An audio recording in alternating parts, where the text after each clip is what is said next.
A hospital waiting room, bright lights, the silence before the storm. A pregnant woman sits alone, gently holding her belly, when her husband's mistress walks in with a smile sharp as a blade. Words turn to poison, and then it happens. The shove that sends the woman crashing to the floor as nurses scream for help. But no one knows that this very moment will ignite a war for truth and power, led by her billionaire father, a man who does not forgive and never forgets. What follows is betrayal, justice, and redemption, like you've never seen before. Tell us what time you're watching and where you're tuning in from. Leave a comment below.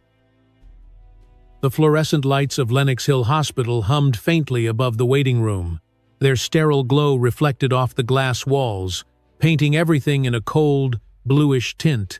Amelia Hartman sat on the far end of the row of gray chairs, one hand resting protectively on her swollen belly. At 7 months pregnant, she had learned to wait alone. Her phone screen lit up with the time 10:17 a.m. Her husband was late again. She stared at her reflection in the glass. A pale face, tired eyes, the faint shadow of someone who once believed in fairy tales. Behind her, the television whispered about stock markets and celebrity scandals, the kind of noise that belonged to another world. A nurse passed by and smiled kindly. "Your appointment should be soon, Mrs. Hartman." Amelia returned the smile, but it felt heavy, as if her face had forgotten how. She scrolled through her phone and paused on the ultrasound photo saved as her wallpaper, the tiny outline of a baby's hand. Her thumb brushed the screen gently. "You're my reason," she whispered. The world outside the glass was gray and indifferent. Manhattan mornings always were. The automatic doors hissed open, cutting through the hum of machines. The sound of heels clicked against the polished floor. Every head turned, including hers.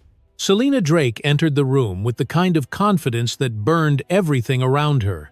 Her perfume arrived before she did, a sharp, intoxicating scent of jasmine and arrogance. She wore a cream blazer, diamond earrings, and a smile that could slice through silk. When their eyes met, the air changed. Amelia froze. The last time she had seen Selena was through tabloid photos, those glossy shots of her husband, Nathaniel Cross, dining with the mysterious brunette at the Ritz-Carlton. Selena had been the shadow behind the rumors, the woman everyone whispered about but no one dared to confront. Until now. Selena's voice was soft but soaked in venom. "Still pretending you're the wife, Amelia?" Her lips curled upward, the tone almost playful. "You must be exhausted keeping up appearances." Amelia's pulse quickened. She wanted to stand, to leave, to vanish. "This isn't the place," she said quietly. "Please, just go." Selena tilted her head, pretending to think. "Oh, but it's the perfect place. A hospital, full of witnesses, full of pity." She leaned closer, her diamond bracelet glinting under the light. "He's done with you. You're nothing but an inconvenient headline now." Amelia looked down, trying to control the tremor in her hands. "You should leave." Selena laughed softly, the kind of laugh meant to humiliate. "Leave? Why should I? You've had everything handed to you. The name, the house, the money. You think Nathaniel married you for love?" The words stabbed deeper than Amelia expected. She bit her lip, holding back tears. "You don't know anything about us." Selena smiled wider. "I know enough." Her bag brushed against Amelia's knee, deliberate and slow. Then, with one swift movement, she shoved Amelia's shoulder. Hard. The world tilted. The metal chair screeched against the tile as Amelia fell backward. The sound of her cry tore through the waiting room. Pain exploded across her abdomen. She tried to breathe, but the air had turned thick and heavy. Nurses screamed. One shouted for security. Someone hit the alarm. Selena's expression shifted for a split second, from victory to panic. The color drained from her face. Her phone slipped from her hand, clattering across the floor. The screen cracked. For one surreal moment, Amelia saw her own reflection splintered in that broken glass. Then everything blurred, the sound of rushing footsteps, the scent of disinfectant, the cold sting of fear. She gasped for air, clutching her belly as tears streamed down her face. "My baby," she whispered. "Please, not my baby." Two nurses reached her and lowered her onto a gurney. The fluorescent lights above blurred into streaks of white. Her gown clung to her skin, damp with sweat and panic. One nurse shouted, "Room 4 now!" Another held Amelia's hand tightly. "Stay with me. Just breathe." Selina stumbled backward. Her perfect posture was gone. She looked around as the crowd stared in shock. A man near the door yelled, "Did she push her?" Selina's voice broke. "It was an accident." She backed toward the exit, heels slipping on the floor. A silver bracelet slipped from her wrist and rolled beneath a chair, the initials SD engraved faintly on its side. By the time the security guard arrived, Selina had already fled through the sliding doors, the sound of her heels echoing down the hallway. Inside, Amelia's world narrowed to a heartbeat. The rhythmic beeping of the monitor beside her was the only proof that life still existed. The pain came in waves, deep and sharp. She could feel every throb of her pulse against the cold metal rail. "You're going to be all right," a nurse repeated, voice trembling but hopeful. The gurney burst through the emergency doors. White coats surrounded her. The words blurred together: 7 months, possible trauma, fetal distress. The oxygen mask pressed against her face, fogging with every shallow breath. As they pushed her into the exam room, Amelia's vision dimmed. She could hear voices, but they sounded far away, like echoes underwater. Somewhere outside that sterile chaos, rain began to tap against the windows. She imagined the city carrying on, unaware of the life that might be ending inside this cold room. In another part of Manhattan, Nathaniel Cross was seated in a boardroom on the top floor of Cross Holdings, laughing with investors. The skyline gleamed behind him, untouched by consequence. His phone buzzed once, then twice. The caller ID read, "Lenox Hill Emergency." He ignored it, sliding the phone face down on the table. 2 minutes later, across the same city, Alexander Hartman stood by the window of his office at Hartman Capital. His silver hair caught the morning light as his assistant rushed in, holding an iPad. "Sir, there's been an incident at the hospital. It's your daughter." For a moment, Alexander didn't move. The sound of his own heartbeat drowned out the room. Then he turned slowly, eyes cold as the rain outside. "Get my car," he said. "We're going to Lenox Hill." Back inside the hospital, Amelia felt her consciousness slipping.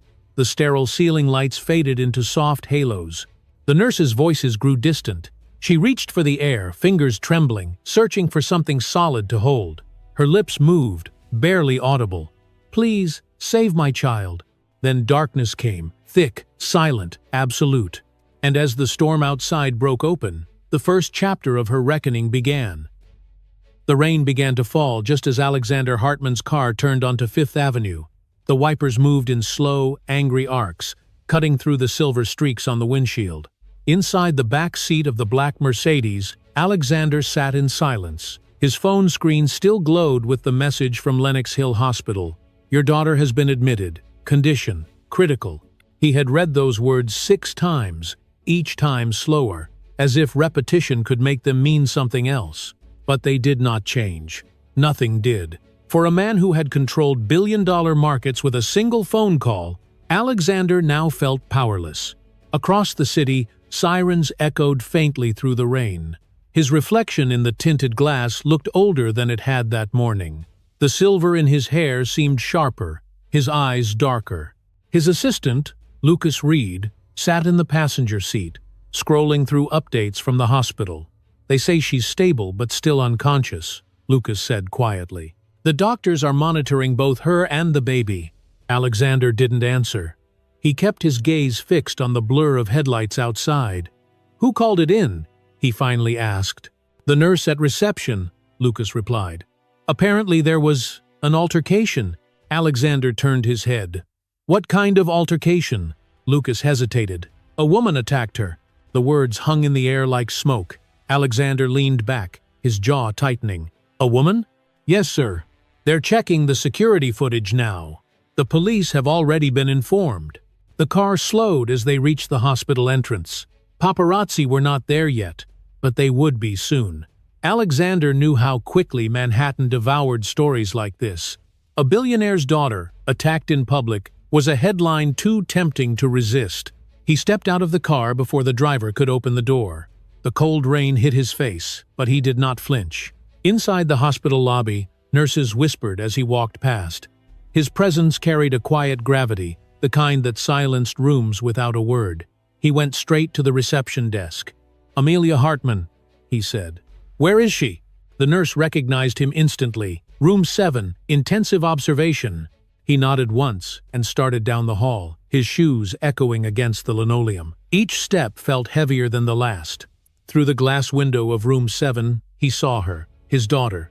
Tubes, monitors, white sheets, pale skin. The rhythmic beeping of the heart monitor filled the silence. For a moment, Alexander could not breathe. The last time he had seen her was 2 weeks earlier at the family townhouse. They had argued about Nathaniel, about loyalty, about pride. She had left in tears, telling him that he cared more about reputation than happiness. Now she lay before him, fragile and still. The father who had once believed money could fix everything realized how wrong he had been.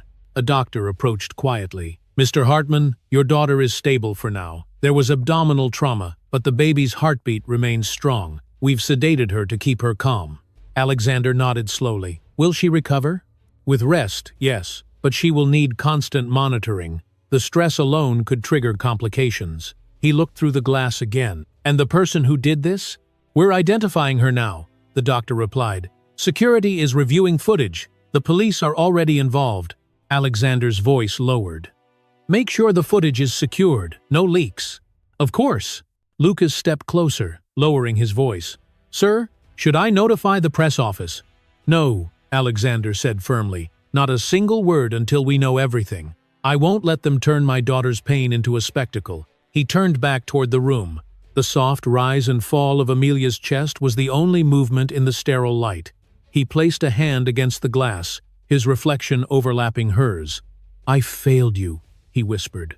"But I will not fail you again." For the first time in years, Alexander Hartman felt something that money could not soothe. Fear. The kind of fear that stripped a man of armor and left only truth behind. Lucas cleared his throat. "There's another update, sir. The security office just called.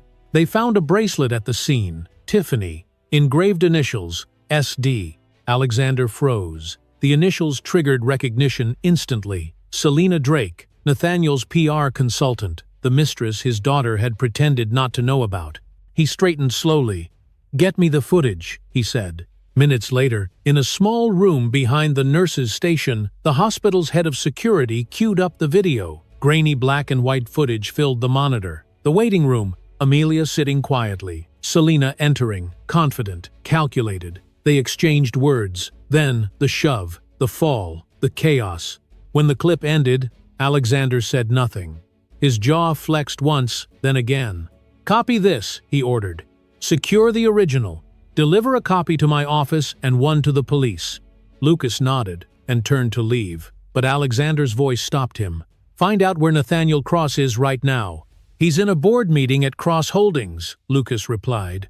"Tell him to come here immediately. If he refuses, leak the footage directly to the district attorney." "Yes, sir." Alexander returned to the window outside his daughter's room. The rain outside had turned to a steady drizzle, washing streaks down the glass. He could see his own reflection beside her sleeping form. The once invincible titan of finance now looked like an aging man clinging to purpose. His phone buzzed, a call from Nathaniel's assistant. He ignored it. Then another buzz, a text message. "I heard what happened. I'm on my way." Alexander read the words without emotion. He knew exactly what kind of man Nathaniel was. Charming, calculating, and cowardly. The type who ran when things got difficult and returned only when he needed forgiveness. When Nathaniel finally arrived, 2 hours had passed. The elevator doors opened with a soft chime, and he stepped out, immaculate as ever, wearing a navy suit and the same arrogance he wore to every gala. He spotted Alexander at the end of the corridor and approached with feigned urgency. "Mr. Hartman," he began. "I came as soon as I heard." Alexander turned slowly. "You heard 2 hours ago." His voice was calm, but the anger beneath it vibrated like a storm held inside glass. "And your mistress attacked my daughter." Nathaniel's composure cracked. "That's impossible. Selena would never—" Alexander cut him off. "Save it. I've seen the footage." Nathaniel's color drained. "She said it was an accident." "An accident doesn't come with initials carved in silver," Alexander said coldly. "You brought a viper into our family, and now she's drawn blood." The hallway went silent. Nathaniel opened his mouth, but no words came. Alexander turned away, his hand tightening around his phone. "Leave this place," he said quietly. "You've done enough damage for one lifetime." As Nathaniel walked away, the rain outside intensified. Alexander watched him disappear down the corridor, then looked once more at his daughter. Her heartbeat monitor beeped steadily, fragile but persistent. He closed his eyes, whispered a silent vow, and let the storm wash over the city that would soon learn what it meant to awaken the wrath of a father. When Amelia opened her eyes, the world looked strange, as if it had been drained of color. The hospital room was silent except for the rhythmic beeping of a monitor beside her bed. Her throat felt dry, and her lips cracked when she tried to speak. A nurse appeared almost instantly, adjusting the oxygen line near her nose. "You're safe now, Mrs. Hartman," the nurse said softly. "Your father is here. The baby's heartbeat is strong. You just need to rest." Amelia's eyes fluttered. Her voice came out as a whisper. "My baby, is he really okay?" The nurse smiled gently. "Yes, he's a fighter." Amelia let out a shaky breath and closed her eyes again, tears slipping down her temples. Every muscle in her body ached, but the sound of that steady heartbeat was enough to quiet the chaos inside her chest. Through the glass window of the ICU room, Alexander Hartman stood perfectly still. The light from the hallway cut a faint reflection across the glass, showing his face layered over his daughter's fragile form. He had faced boardroom wars, hostile takeovers, and Senate investigations. But nothing had ever made him feel as powerless as this. Lucas Reed stood beside him, holding a manila folder and an iPad. His tone was steady, but his expression was grim. "The police have taken a statement from the hospital staff," he said. "They're confirming what we already know. The attacker was Selena Drake." Alexander didn't move. His voice was quiet, yet sharp. "Where is she now?" "She fled the scene before security arrived," Lucas replied. "But she dropped something. A Tiffany bracelet. The initials SD. It's in police custody." Alexander's hand tightened around the edge of the window frame. "Has Nathaniel said anything?" Lucas hesitated. "He's still at the hospital. The press is already circling outside, but we've contained the story for now." "No." Alexander's gaze never left Amelia. Her skin looked pale against the white sheets, her hands resting lightly over her belly. He thought of the last argument they'd had. She had accused him of choosing image over empathy. He had told her she was naive, that she did not understand how the world worked. Now he saw how wrong he had been. He turned slowly toward Lucas. "I want every detail," he said. "Every call, every message between Nathaniel and that woman. Trace her accounts, her movements, her contracts with Cross Holdings." Lucas nodded. "Already in motion. Our legal team is standing by." The nurse opened the door gently and stepped out. "She's asking for you," she said. Alexander entered quietly. The beeping of machines softened as he approached. He sat down beside the bed and took his daughter's hand. Her fingers were cold and trembling. When she opened her eyes, he saw the confusion in them. "Dad," she whispered. "What happened?" He swallowed hard. "You were attacked, but you're safe now. I saw the footage." Her lips parted in disbelief. "Footage?" "Yes," he said. "Security cameras caught everything. The police have it, and so do I." Her hand tightened weakly around his. "I don't want the world to see it. Please. I can't live through that again." Alexander looked down, his eyes heavy. "This isn't about publicity. It's about justice." She shook her head slowly. "I just want peace." "One?" For a long moment he didn't answer. Then he said quietly, "You will have peace, but first, they will have consequences." A tear slid down her cheek. "Dad, don't make this another war." He looked at her, the hardness in his face softening. "It already is one, sweetheart. You just didn't start it." Outside the room, Lucas received a message on his tablet. He returned a few minutes later and leaned close to Alexander. "Sir, we have confirmation. Selena Drake's last known location was a downtown loft near Tribeca. NYPD is preparing a warrant. There's also chatter online. Someone leaked partial details about the hospital incident. It's trending." Alexander stood abruptly. "Trending where?" "Social media," Lucas replied. "A gossip account posted something vague. It mentions a pregnant socialite involved in a violent altercation. They didn't use Amelia's name, but people are already speculating." Alexander's voice turned cold. I want it buried. Find whoever leaked it and make them disappear from every platform they use." Lucas nodded quickly. "Understood." Inside the room, Amelia could hear faint murmurs from the hallway. She turned her head toward the window.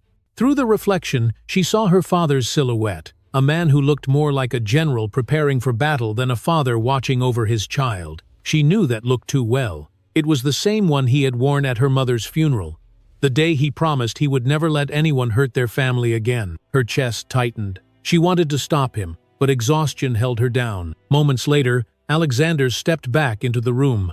"I have to go for a few hours," he said softly. "There are things to arrange." "Arrange?" she asked weakly. He placed a gentle hand on her shoulder.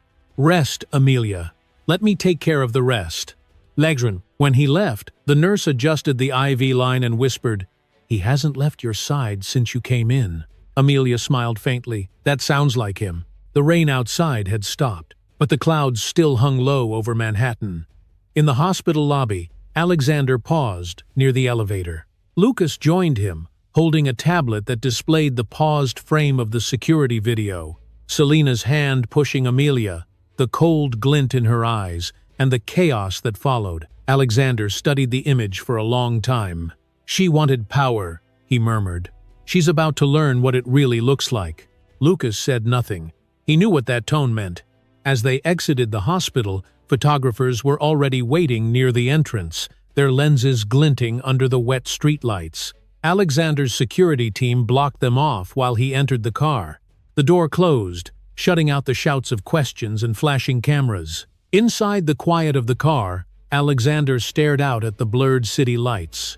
Every reflection on the window looked like a wound he could not heal. "They nearly killed my grandchild," he said softly, almost to himself. "They thought this would break her. Instead, they just woke me up." Lucas looked at him through the mirror.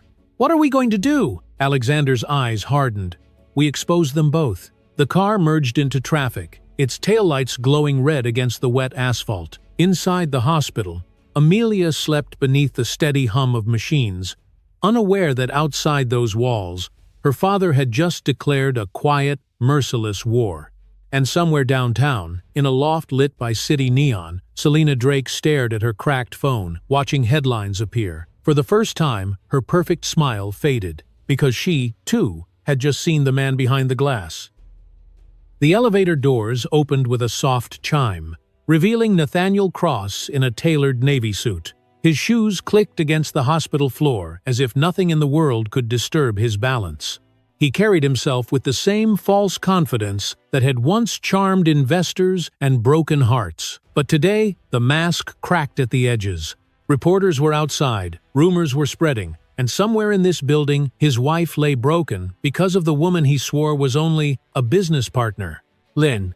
He spotted Alexander Hartman at the end of the corridor, standing like a monument of authority beside the glass wall of the intensive care room. The older man's back was straight, his hands folded behind him. For a moment, Nathaniel hesitated. Then he took a breath and walked forward. "Mr. Hartman," he began, his voice low and controlled. "I came as soon as I heard." Alexander turned slowly. His expression did not soften. "You heard 2 hours ago." "Lo." Nathaniel opened his mouth, but the words caught. "I was in a meeting. I couldn't just walk out." "You couldn't walk out," Alexander repeated, his tone calm yet heavy. "But you could ignore 12 missed calls. You could ignore your wife lying unconscious after your mistress attacked her. Tell me, Nathaniel, how many more meetings are more important than her life?" The hallway seemed to shrink. A nurse passed quietly, avoiding their eyes. Nathaniel's throat tightened. "Selena said it was a misunderstanding," he said weakly. "She didn't mean to hurt her." Alexander stepped closer. The scent of rain and disinfectant filled the air between them. "A misunderstanding?" His voice dropped lower. "I watched the footage. I saw her hand. She shoved Amelia. Your wife fell because of the woman you chose to bring into her life." Nathaniel looked away, his jaw trembling. "She said Amelia provoked her." Alexander's eyes darkened. "Provoked her? A pregnant woman sitting in a waiting room provoked her? That is the story you are going to believe?" "I'm not saying she's innocent," Nathaniel stammered. "I just think there's more to the story." "There is," Alexander said coldly. "The story of a man who traded integrity for ambition, who looked at my daughter's loyalty and saw it as leverage. You built your empire on my name, Nathaniel, and now you will watch it collapse because of your own. Ah! The silence that followed was heavier than shouting. Nathaniel's chest rose and fell as he searched for words that could bridge the distance between them. None came. He finally said, "I love her, Alexander. You have to believe that." Alexander almost laughed, but there was no humor in it. Love does not abandon. Love does not humiliate. And love does not stand by while another woman tries to destroy the mother of your child. The words struck deep. Nathaniel felt the ground tilt under him. He wanted to protest, to plead. But the look in Alexander's eyes silenced him. It was not the anger of a father. It was the judgment of a man who had seen every form of deceit and could smell another one from a mile away. The door to Amelia's room slid open slightly. Inside, she lay sleeping beneath the soft light of the monitor. Nathaniel's eyes softened when he saw her. "Can I see her?" he asked quietly. Alexander blocked the door. "No, please," Nathaniel whispered. "I just want to make sure she's okay." "You have done enough," Alexander replied. "Go home. Or better yet, go to your office and start preparing for what comes next." "What do you mean?" "I mean the world will see you for what you are." Lucas Reed appeared from the far end of the hallway, holding a tablet. "Sir," he said to Alexander, "the copy of the footage is ready. Police have it, and our team secured the digital backup." Nathaniel's eyes widened. "You gave it to the police?"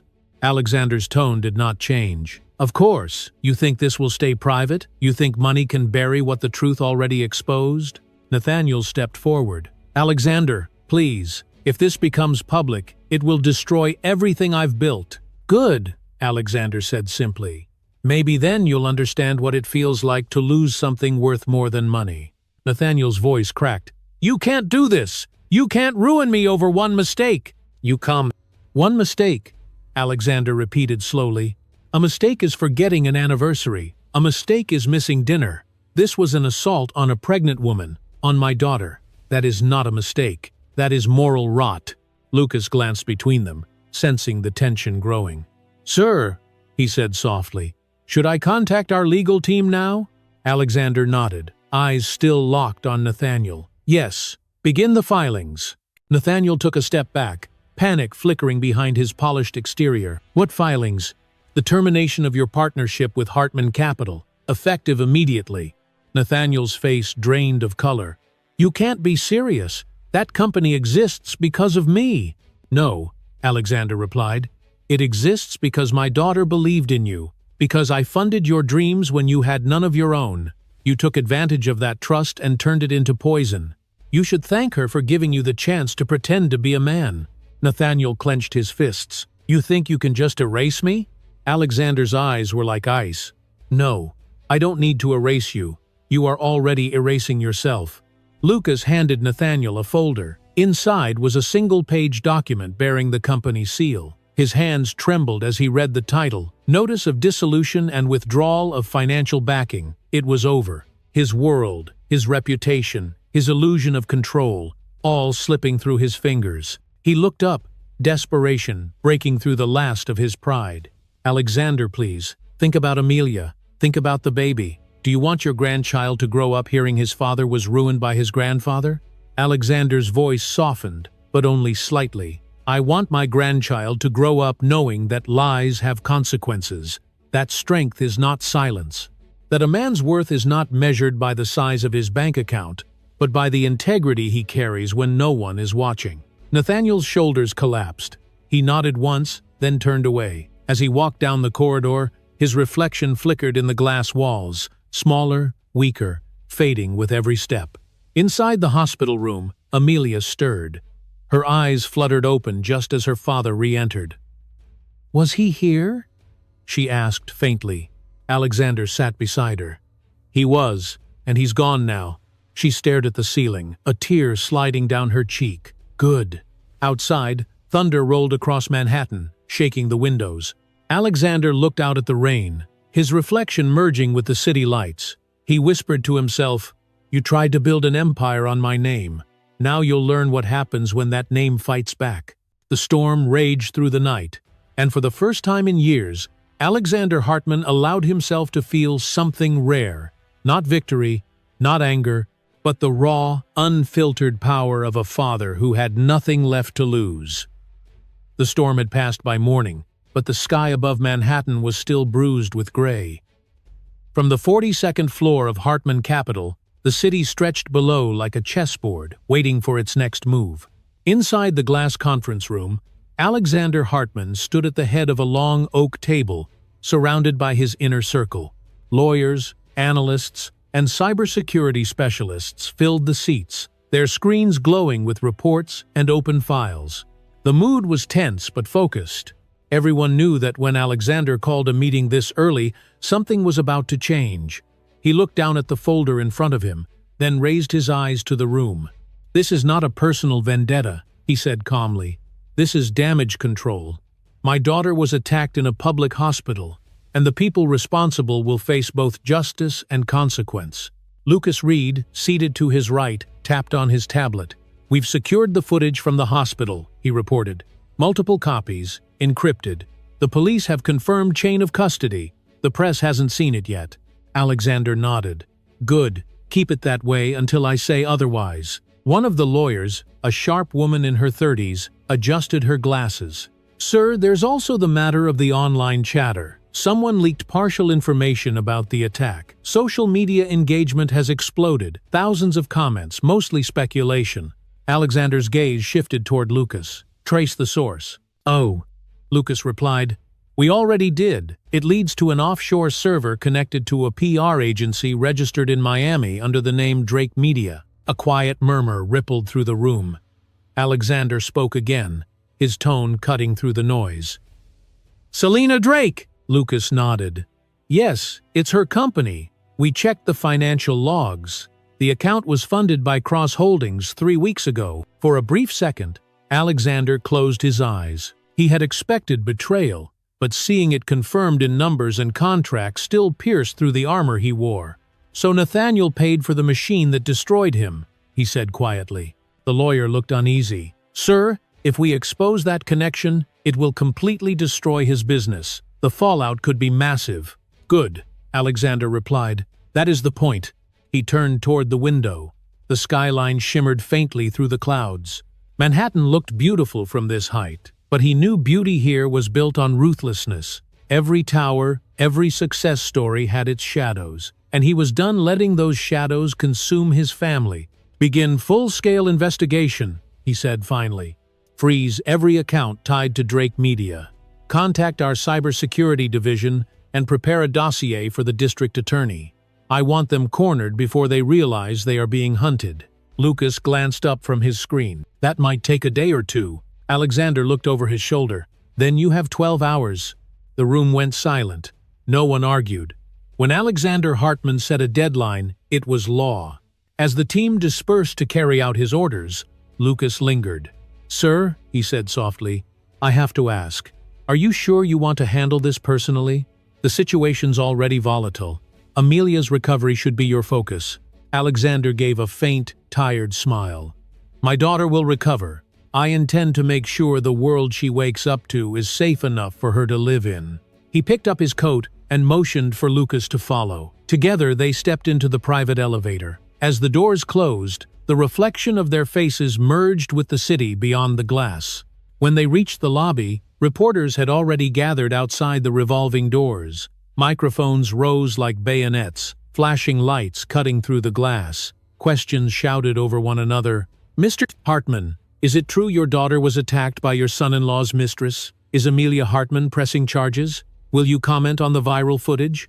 Alexander didn't pause. His security detail cleared a path through the chaos. The sound of camera shutters followed him into the waiting car. Once the door closed, the world outside faded into silence again. Inside the Mercedes, Lucas pulled up the latest data on his tablet. "Selena Drake just posted a statement," he said. "She's denying everything. Calls it a smear campaign orchestrated by powerful people trying to protect their image." Alexander almost laughed. "She thinks she understands power, but she's confusing it with attention." Lucas tilted the screen toward him. "It's gaining traction. Hashtags are trending. People love scandal." Alexander leaned back in his seat. eyes on the wet city streets sliding past the window. Then we give them truth. The only thing stronger than gossip is proof. By late afternoon, Hartman Capital's crisis room came alive. Dozens of screens displayed live social media feeds, legal documents, and transaction histories. Alexander's analysts worked in shifts, tracing every connection between Drake Media and Cross Holdings. Slowly, the web began to take shape. Transfers, encrypted messages, invoices marked with falsified dates. The pattern was clear. It was a campaign built on manipulation and greed. Lucas stood beside him as the final report compiled. "This is everything," he said quietly. "If we release it, the public will see how deep it goes." Alexander studied the data. "Not yet. Timing is everything. We wait until she thinks she's won." That night, Selena Drake sat in her Tribeca loft, surrounded by flickering candles and glowing screens. Her reflection danced in the dark window as she scrolled through headlines that painted her as the victim. She smiled to herself, sipping wine. "He won't touch me," she murmured. "Men like Alexander Hartman don't fight in the dirt." Across town, Alexander watched her feed on a surveillance monitor. The same smirk she wore online was now frozen on his screen. He pressed his finger lightly against the image. "You shouldn't mistake silence for mercy," he whispered. Lucas entered the control room. "Sir, everything is ready. The files are encrypted, verified, and time-stamped. Once we send them to the DA, there's no turning back." "Huh." Alexander's reflection stared back at him from the dark glass of the screen. "Then send them," he said. Lucas hit the key. The system processed the data and uploaded it to a secure server. Within seconds, the Manhattan District Attorney's Office received an automatic alert labeled Priority, Corporate Malfeasance, Domestic Assault, Cover-Up. It was done. The first strike had been launched. Alexander closed his laptop and stood at the window, watching the city lights blur into the mist. "They wanted a war of perception," he said softly. "Now they'll get a war of truth." Outside, thunder rolled again, low and distant. Somewhere beneath that same storm, Nathaniel Cross sat in his corner office, unaware that the ground beneath his empire was already beginning to crack. And in a quiet hospital room across town, Amelia stirred in her sleep, her hand resting gently on her stomach. She did not know that her father had just pulled the first thread in a net that would soon tighten around every name responsible for her pain. The Plaza Hotel had never looked brighter. Its chandeliers sparkled like frozen constellations suspended above the marble floor, and the music from the orchestra floated through the air like smoke. Manhattan's elite filled the grand ballroom in gowns and tuxedos, glasses of champagne glittering under the light. But for Alexander Hartman, this gala was not about celebration. It was bait. The annual Hartman Foundation Charity Gala had always been a symbol of prestige, but this year it carried a silent purpose. Every media outlet, investor, and socialite in the city had been invited. Every camera was ready. Every detail, from the seating chart to the lighting design, had been arranged by Lucas Reed with surgical precision. At the top of the staircase, Amelia Hartman paused. The soft blue gown she wore flowed like water around her as she placed a careful hand over her belly. It had been only 2 weeks since she left the hospital, and though her body still ached, she stood tall. Her presence alone was a quiet act of defiance. Beside her stood Lucas, dressed in a black tuxedo, eyes scanning the crowd below.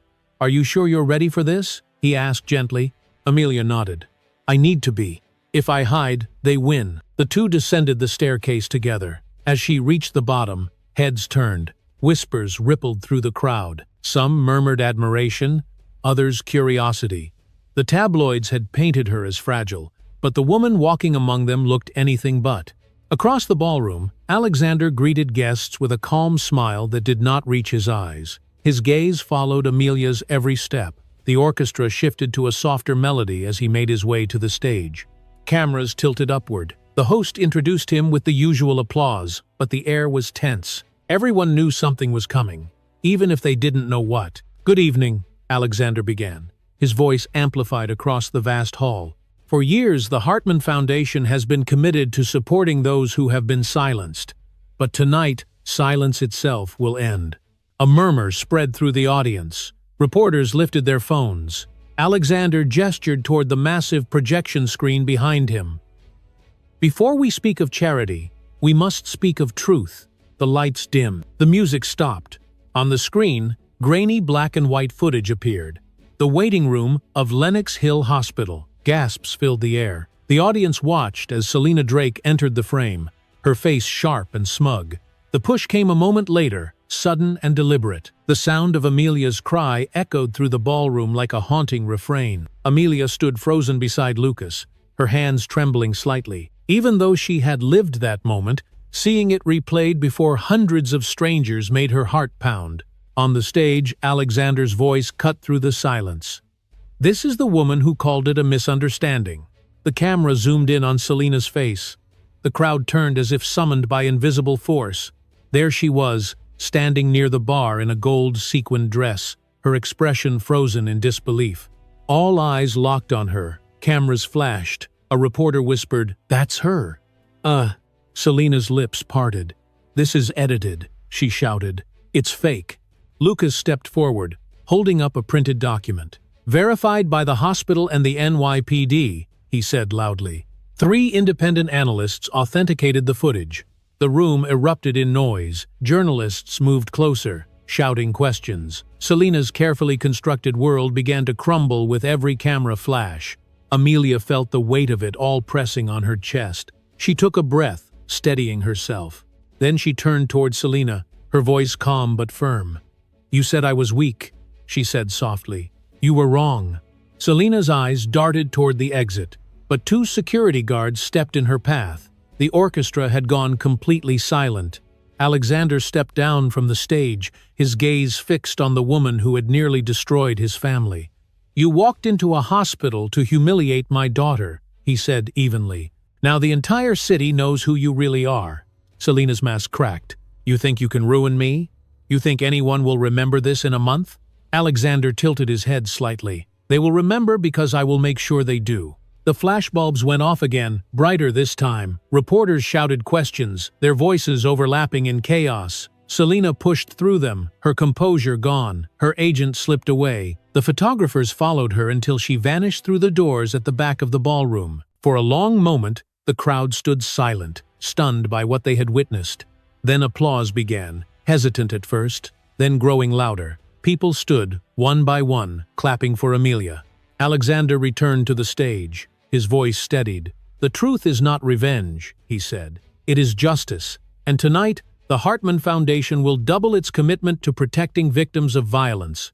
Every dollar raised this evening will go toward ensuring that what happened to my daughter never happens again." The applause became thunderous. Reporters captured every word. In that moment, Alexander was no longer just a businessman. He was a symbol of accountability. Amelia exhaled slowly, her body trembling with both exhaustion and relief. Lucas leaned closer. "It's done," he whispered. She shook her head slightly. "No, it's just beginning." "Oh?" Across the city, news stations interrupted programming with breaking alerts. Within minutes, the footage went viral. Headlines flooded social media. Hartman Gala exposes Mistress attack on pregnant wife. Comment sections exploded with outrage and sympathy. In a dark apartment downtown, Selena sat on the floor, her golden dress rumpled, makeup streaked down her face. Her phone buzzed endlessly with calls from journalists and sponsors cutting ties. She hurled it across the room. The screen shattered. Meanwhile, Nathaniel Cross stood in his high-rise office, watching the broadcast on a muted television. His reflection in the glass looked hollow. His empire, once built on confidence and illusion, was collapsing in real time. He picked up his phone and tried to call Selena, but the line went straight to voicemail. He left no message. There were no words left that could fix what he had allowed to happen. Back at the plaza, Amelia stood near the balcony overlooking the city. The night air was cool, the noise of the crowd fading behind her. She rested her hand over her belly and whispered, "We're safe now." Alexander joined her quietly, placing a reassuring hand on her shoulder. "You were brave tonight," he said. She looked up at him, eyes filled with gratitude. "You didn't just protect me, Dad. You showed the world who we are." He smiled faintly. "The world can watch all it wants. We're not hiding anymore." Below them, the city glittered like 1,000 new beginnings. For the first time in months, Amelia felt peace flicker in her chest. But somewhere beyond those lights, another storm was already forming. By dawn, Manhattan pulsed with noise. News anchors spoke over flashing graphics, headlines scrolled across television screens, and social media burned with one story: the Hartman Gala Exposé. Within hours, the footage from the Plaza Hotel had gone viral. Millions had seen it. Millions more had shared it. The name Selena Drake was no longer associated with glamour or power. It had become synonymous with cruelty. Inside Hartman Capitol Tower, the crisis room glowed with the light of dozens of screens. Analysts monitored live feeds, while the legal team drafted statements and organized interviews. The atmosphere was charged, part relief, part vigilance. Alexander Hartman stood in front of a wall-sized display showing news clips from across the country. Every outlet carried the same headline: Hartman family stands for truth. Lucas Reed entered with a tablet in hand. "It's official," he said. "Selena Drake's sponsors have dropped her. Her PR firm shut down within hours. The footage destroyed her credibility completely." Alexander didn't smile. "She'll lash out. People like her always do." Lucas nodded. "Already happening. She's gone live on her social media account, claiming she was framed. She's crying on camera, saying she was manipulated by a powerful billionaire family." The words made Alexander's jaw tighten. "Then she leaves us no choice." He turned toward Lucas. "Release the audio." Lucas hesitated. "The confession?" "Yes," Alexander said simply. "The one recorded in her apartment. She admits everything." Lucas uploaded the file to every major media outlet. Within minutes, the sound of Selena's own voice echoed across the airwaves. "Of course I pushed her. She deserved it. She took everything from me." The public reaction was instant. Hashtags shifted from outrage to fury. Every network replayed the clip in loops, contrasting it with her tearful denials. Within an hour, sponsors not only cut ties, but issued statements condemning her behavior. Alexander watched it unfold in silence. The satisfaction he felt was tempered by something deeper. He had not wanted spectacle, only truth. Yet truth, once unleashed, had its own appetite. In the hospital suite across town, Amelia sat propped up in bed, watching the coverage on a muted television. The images were surreal: her father at the podium, the ballroom erupting in applause, Selena being escorted out. She saw herself in flashes of camera light, the woman the world now called brave. It didn't feel brave. It felt necessary. The door opened quietly. Lucas stepped in, still wearing the same black suit from the night before. "You shouldn't be watching that," he said gently. Amelia turned the volume down but didn't look away. "It's strange," she said. "Everyone sees it now, but I still feel like the world doesn't know the whole story." "They will," Lucas assured her. "Your father has everything under control." She smiled faintly. "That's what scares me." Lucas took a seat beside her. "He's doing what any father would do." Amelia glanced at him. "Maybe.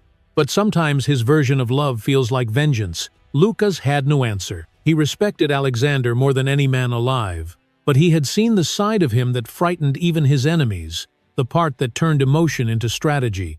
Across the city, the chaos was spreading. In a downtown apartment filled with the remnants of a shattered life, Selena Drake sat in front of her laptop, mascara smeared across her face.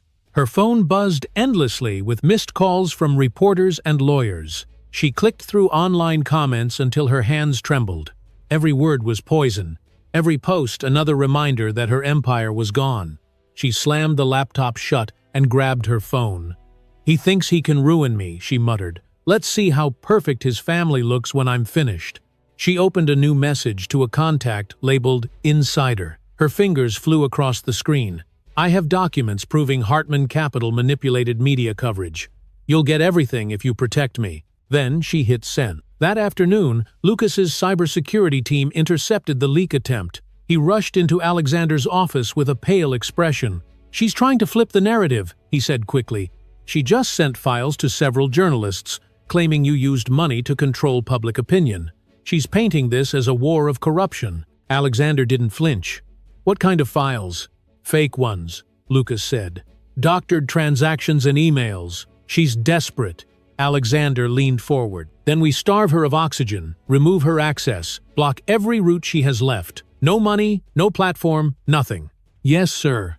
As Lucas left, Alexander turned toward the window. The city glimmered below, beautiful and indifferent. He had spent a lifetime mastering the rules of power, but watching Amelia nearly die had changed him. Power now had purpose. By evening, the fake documents Selena released were publicly disproven. Journalists who had published them retracted their stories and apologized. But the damage she had hoped to inflict turned inward. Her reputation was beyond repair. At the same time, Alexander's team launched a campaign of truth. Verified documents, police statements, and court filings flooded the internet. The narrative was no longer one of rumor, it was fact. The Hartman family stood for integrity, while their enemies drowned in exposure. Inside Hartman Capital's control room, Lucas watched the numbers climb. "Public sentiment is at 90% in your favor," he said. Donations to the Hartman Foundation tripled overnight. Alexander's expression remained neutral. "Good. Then let's turn this attention into something that lasts. Every voice that cheered for us tonight must stand for something real tomorrow." He turned toward his communications director. "Prepare a statement. Make it clear this isn't revenge, it's reform. Announce a new program for victims of abuse, starting with a grant in Amelia's name." The director nodded. "Understood, sir." Later that night, Amelia watched her father's televised speech. He spoke calmly, his words deliberate. "Justice is not about winning," he said. "It's about protecting what should never have been harmed." She felt tears gather in her eyes. For the first time since the attack, she believed him. In the dim glow of her hospital room, she whispered to her unborn child, "Your grandfather's not a perfect man, but he's fighting for something right." Outside, the city lights shimmered against the rain-slick streets. Somewhere beyond those towers, Selena Drake packed her bags. Her reflection fractured in a cracked mirror. "They think this is over," she said softly, "but they haven't seen the last of me." The rain began again, tapping against the glass like a quiet warning. And in his office, high above the city, Alexander Hartman stood alone, the skyline stretching endlessly before him. The storm he had unleashed was beginning to settle, but deep down he knew storms never truly ended. They only changed direction. Tomorrow, it might strike again. The morning sky over Manhattan was pale and cold, streaked with thin clouds that glowed like silver scars. Outside the New York County Supreme Court, cameras lined the marble steps. Reporters shouted over each other, flashes cutting through the chill air. The trial everyone had been waiting for was about to begin. Inside a black SUV parked at the curb, Amelia Hartman sat quietly between her father and Lucas Reed. Her hands rested over her belly, steady but tense. The hum of reporters outside felt distant, like the sound of an approaching storm. She looked out the tinted window and saw a sea of faces, curious, hungry, waiting to consume her story. Alexander glanced at her and spoke softly. "You don't owe anyone a show, just the truth." Amelia nodded. "That's all I have left." When the car door opened, the noise hit them like a wave. Security formed a line, guiding them through the crowd and into the courthouse. Shouts echoed behind them. "Amelia, how do you feel facing Selena today?" "Mr. Hartman, is this about justice or revenge?" Alexander kept walking, his expression unreadable. Inside, the courtroom was grand and austere, its walls lined with dark wood panels polished to a mirror sheen. A faint smell of old paper and perfume lingered in the air. At the front, the judge's bench loomed beneath the state seal. The gallery was packed with journalists, attorneys, and spectators. Every seat was taken. Amelia took her place at the plaintiff's table. Lucas sat beside her, his tablet ready with files and exhibits. Across the aisle, Selena Drake sat at the defense table, her once perfect posture replaced by nervous stiffness. Her gold hair was tied back, her face pale under the courtroom lights. Behind her, Nathaniel Cross sat with his own legal team, shoulders hunched, eyes fixed on the floor. When Judge Patterson entered, the room fell silent. "Court is now in session," he announced, voice echoing off the marble. "The People versus Selena Drake, with Nathaniel Cross named as cooperating witness." The prosecutor, a woman with silver hair and sharp eyes, stood. "Your Honor, we will present evidence that proves beyond question the defendant intentionally assaulted Mrs. Amelia Hartman, causing trauma and endangerment to both her and her unborn child. We will also show that Mr. Cross knowingly funded and concealed this act." Selena's lawyer rose immediately. "Objection, Your Honor. My client acted under emotional distress. This was a tragic misunderstanding fueled by jealousy, not a premeditated attack." The judge raised his hand. "Objection noted. Proceed."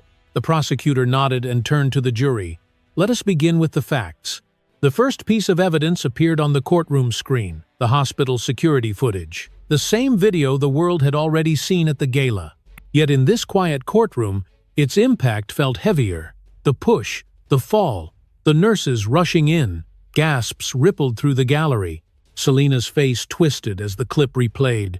She whispered something to her lawyer, who shook his head slowly. The prosecutor spoke again. "The defendant claims it was an accident, but the footage shows otherwise. The shove was deliberate. The result was nearly fatal."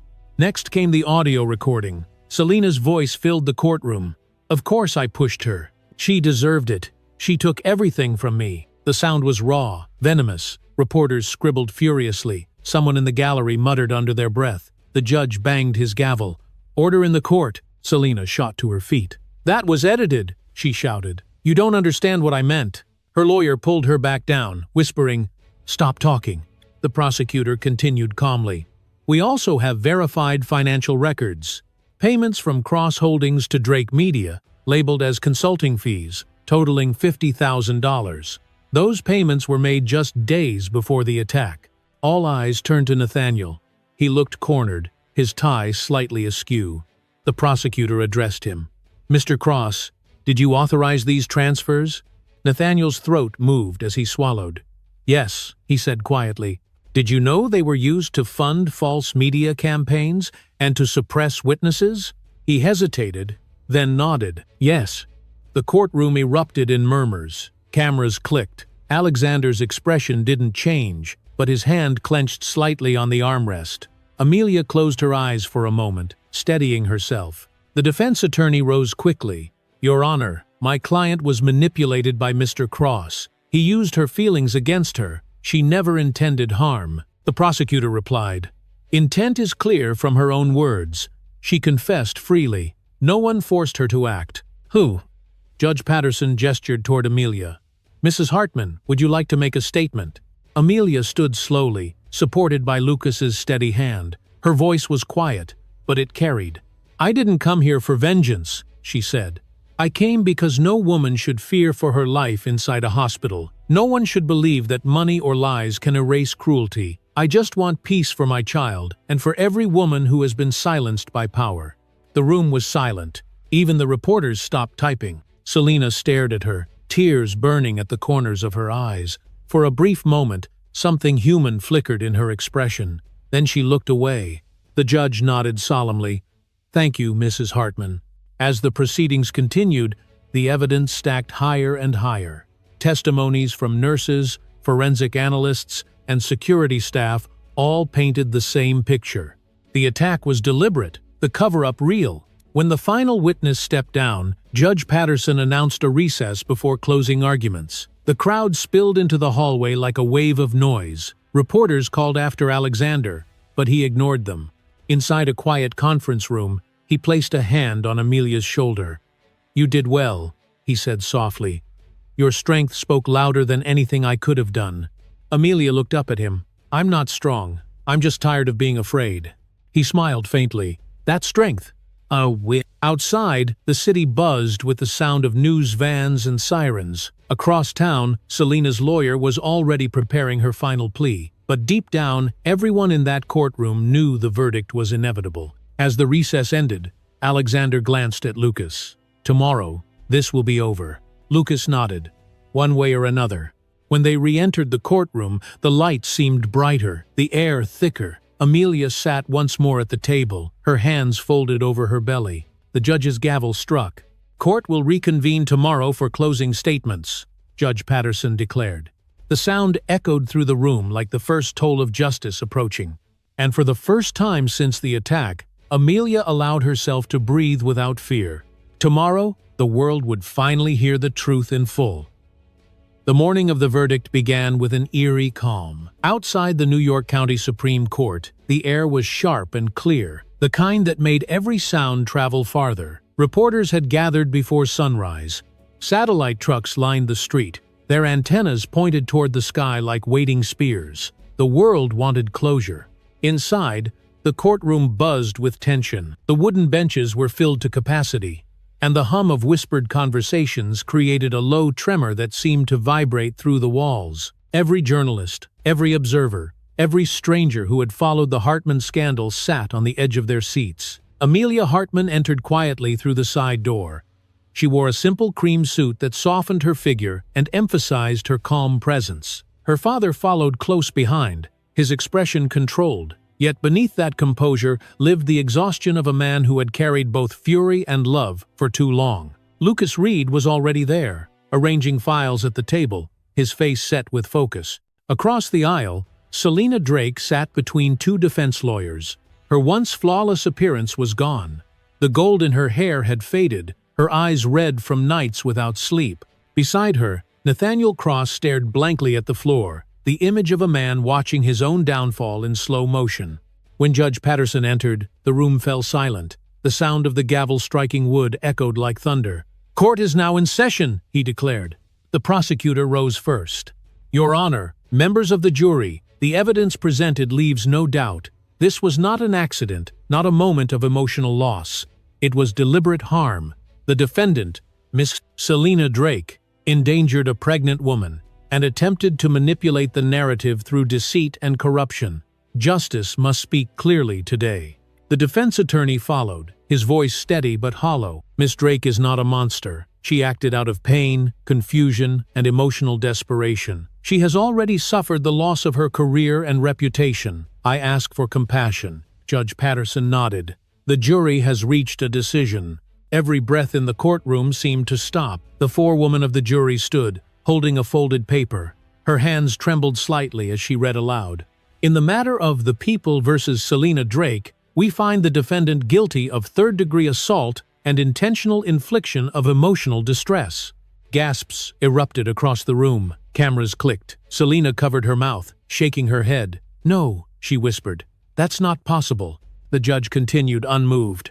"Miss Drake is hereby sentenced to 1 year in county jail with probation and mandatory psychological counseling." Selina stood abruptly, tears streaming down her face. "1 year? You can't do this to me. I'm not the villain here." The gavel struck again. "Sit down, Miss Drake." She sank back into her chair, her sobs echoing in the silence. Then the judge turned toward Nathaniel. "Mr. Cross, though you cooperated with the investigation, your actions contributed to the concealment of evidence and defamation of character. You are hereby ordered to pay $2.5 million in restitution and perform 6 months of community service under court supervision." Nathaniel's shoulders slumped. He nodded weakly, his voice barely audible. "Yes, Your Honor." The courtroom erupted in noise again. Reporters rushed for the doors to deliver the breaking story. Photographers captured every angle. The fall of the mistress, the collapse of the millionaire, the calm endurance of the pregnant wife.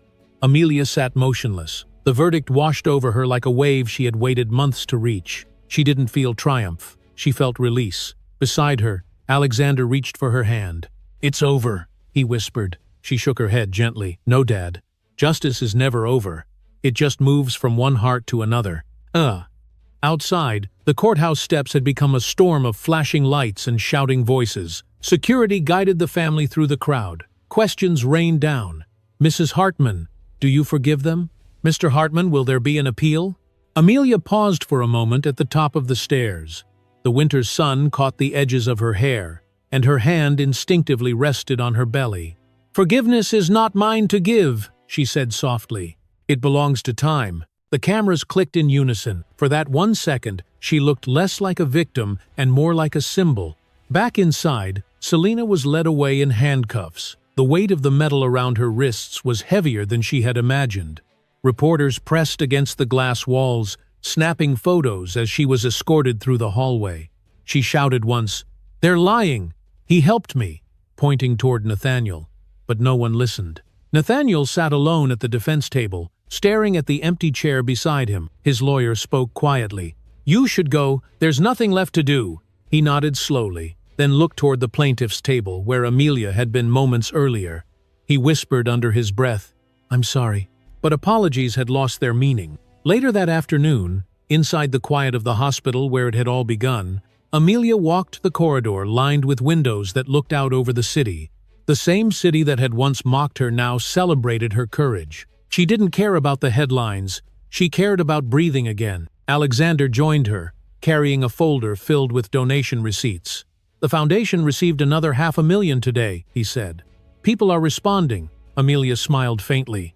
"Then maybe something good came out of all this." Her father nodded. "Good always comes from truth, even when it costs more than we expect." They stopped in front of the nursery wing. Behind the glass, newborns slept beneath soft blankets. Amelia's eyes filled with tears. "Soon," she whispered. "Just a few more weeks, and I'll hold mine." Alexander placed a hand on her shoulder. "He'll grow up knowing what strength looks like." "Not mine," she said softly. "Yours." He smiled, but there was sadness in his eyes. "Strength isn't about revenge, Amelia. It's about what we choose after justice is done." Outside the hospital, the sky turned gold as the sun began to set. News alerts flashed across every screen in Times Square. Selena Drake sentenced. Nathaniel Cross falls from grace. Hartman family triumphs in court. In the distance, sirens wailed faintly, merging with the rhythm of the city that never stopped moving. Amelia stood at the window and watched the skyline come alive with light. She pressed her hand to the glass and whispered, "We survived." At that same moment, inside a holding cell on Rikers Island, Selena sat on a narrow bench, staring at the floor. Her eyes were red, her mind racing with anger. When the guard handed her paperwork to sign, she noticed a small note scribbled at the bottom in unfamiliar handwriting. "You were right. There's still one secret left." Her pulse quickened. "Who wrote this?" she demanded. The guard shrugged. "It came with your file." Selena leaned back, clutching the paper, a faint smile creeping across her face. "Then maybe it's not over after all." A month had passed since the verdict, and Manhattan had moved on to new scandals, new headlines, and new faces to dissect. But inside the Hartman penthouse overlooking Central Park, time moved differently. It was quieter here, softer, as if the chaos of the past months had been sealed outside the tall glass windows. Amelia Hartman stood by the window, her newborn son cradled in her arms. His name was Noah Alexander Hartman. His skin was pale and smooth, his tiny fingers curling and uncurling as if trying to grasp the world that awaited him. Amelia smiled through tired eyes. "You're safe now," she whispered. "You were born from pain, but you'll grow surrounded by love." The morning sunlight broke through the clouds, filling the room with a golden warmth. For the first time in a long time, the light didn't feel harsh. It felt healing. Behind her, Alexander entered carrying 2 cups of coffee. His steps were slower than before, his shoulders a little more relaxed. "He looks like you," he said softly, handing her a cup. Amelia smiled. "I think he has your eyes, the serious kind." Alexander chuckled quietly and took a seat on the couch. "Let's hope he uses them for better things than I did." For a moment, silence settled between them. It wasn't heavy like before. It was gentle, the kind that spoke of peace after war. On the coffee table lay a stack of newspapers, their front pages filled with photographs of the Foundation's official opening. The Hartman Foundation for Maternal Safety had launched just 3 days earlier, and already donations had poured in from across the country. Hospitals called asking to join the program. Survivors sent letters of gratitude. The same city that had once whispered behind their backs now celebrated their courage. Amelia adjusted Noah in her arms. "Mom would have loved this," she said. Alexander's gaze softened. "Your mother always believed that pain should be used, not wasted. She would be proud of you." A knock on the door interrupted them. Lucas Reed stepped inside, still in his suit despite the early hour. "Sorry to intrude," he said, "but this couldn't wait." He placed an envelope on the table. It bore no return address, only Amelia's name written in neat black ink. She exchanged a glance with her father, then carefully opened it. Inside was a single photograph. Selena Drake, wearing an orange prison jumpsuit, stared straight into the camera. On the back of the photo, a short message was written in the same handwriting. "She's not the only one who paid." Amelia felt her stomach tighten. "Who sent this?" Lucas shook his head. It was hand, delivered to my office. No fingerprints, no cameras catching who dropped it off. Alexander took the photo, studying it carefully. It's a warning, he said quietly. Someone wants us to know that what happened isn't buried. Amelia's arms instinctively tightened around her baby. I don't want this darkness around him, Dad. Not anymore. Alexander nodded slowly. And you won't. Let me handle it. Lucas hesitated. Should I alert security? Yes, Alexander said.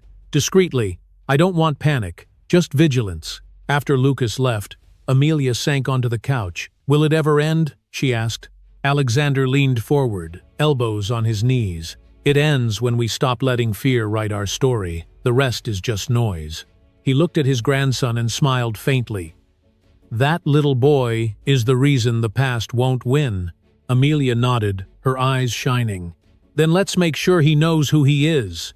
Later that afternoon, she visited the Foundation's headquarters for the first time since giving birth. The building stood tall and glassy on Fifth Avenue, the Hartman name etched in silver above the entrance. Inside, the lobby smelled of fresh paint and lilies. Journalists and donors gathered for interviews and tours, their voices filled with admiration. When Amelia entered the main hall, applause broke out. She smiled shyly and walked to the podium, Noah resting in a white blanket in her arms. When I stood in a hospital bed not long ago, she began, I thought my life had ended. I thought pain had won. But pain only wins when we stop fighting. My son and I are living proof that even after darkness, there is light waiting to return. Her words drew a standing ovation. Cameras flashed, but Amelia no longer flinched. Every flash now felt like validation, not intrusion. After the event, Alexander stood with her in front of the building's glass facade. The city reflected around them like a living mirror. You turned everything they tried to destroy into something that saves lives, he said quietly. That's legacy, Amelia. She smiled. No, Dad, that's redemption. Evening fell gently over Manhattan. In the penthouse, Amelia rocked Noah to sleep while the city lights flickered to life beyond the windows. She hummed softly, the same lullaby her mother had once sung to her. When the baby's breathing steadied, she rose and placed him in his crib, then turned toward the window. Her phone buzzed on the table. A message from an unknown number. She hesitated before opening it.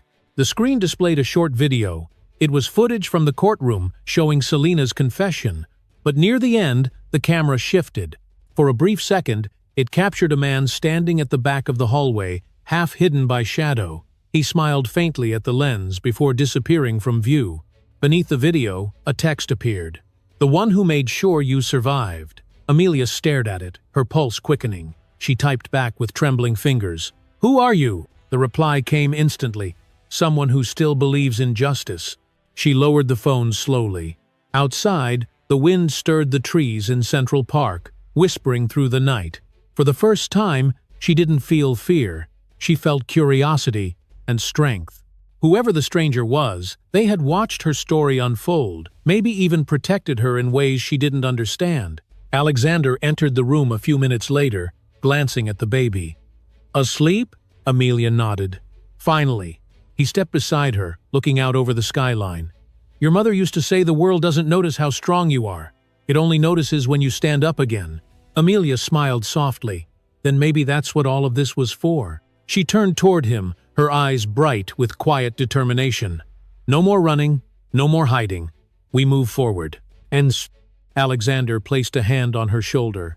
Together, they stood side by side, watching the horizon. The first hints of dawn began to color the sky with rose and gold. The city stirred below, alive and restless, but within the Hartman home, there was peace. As sunlight spilled into the room, Amelia whispered to her sleeping son, You will grow up knowing the truth, not the headlines, the real story. Behind her, Alexander smiled. That's the only story worth telling. Outside, the day began anew. The storms had passed. The wounds had turned to wisdom. And in that golden light, the Hartman family finally found what they had been chasing all along. Not revenge, not victory, but peace that stayed.